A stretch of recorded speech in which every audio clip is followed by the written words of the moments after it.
beni sustursun. Yoksa karanlığa çarpan suratınsa kimdensin? Başıboşsa bedenin bana teslim kalacaksa biri beni sustursun. Ya da mahkumsun yaptığın suça karşı, parmaklıklara kaça vurdun, ama senin de dönekse ruhun. Biri beni sustursun. Oldu ya yediremedin sözleri kendine, oldun rencide, hadi bize küfret ya da res çek, sonra dua et biri beni sustursun. Bak duman bastı kafatasımı, ritim azdı, hayatın sunduğu nasıl bir tarzdı. Bana varsa şanslı biri hadi beni sustursun.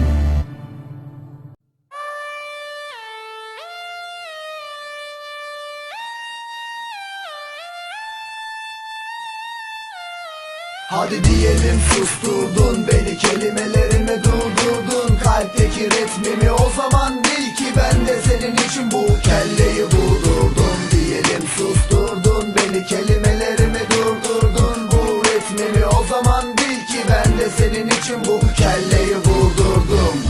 Batı kentten el salladım sana, görmedin, arabanı sürtüğün üstüne sürmedin, Ankara'nın martılarını ben öldürmedim, sanılanın aksine hiç çayı gezmedim, kesmedim sesi gel gör, benim alt komşu katili, hey apartman sakinleri, rahatsız olan varsa hadi beni sustursun. Çizdiğim ekseni boşuna dolanma, yola koyul susturmak için oyalanma, yolda bana rast gelirsen elinden geleni ardına koyma. Adres belli, sesin geldiği yer, kime sorarsan dinleyerek tarif edersen de bulursun, gelip beni susturursun.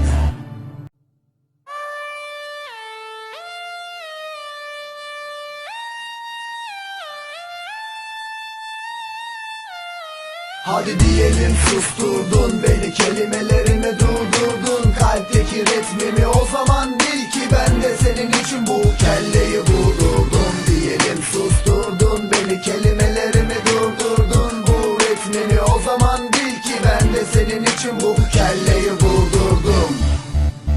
Bence buna kulak ver, her gece dinle, kendine gelince de ses ver. Ses giderse baştan aç, bana söz ver, hadi konuşuver artık benle beraber.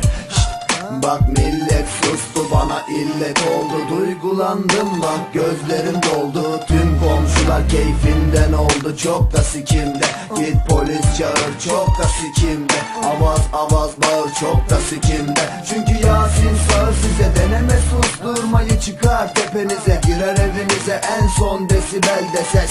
Komşu kızı Sibel de şahit, her gün bana verse de.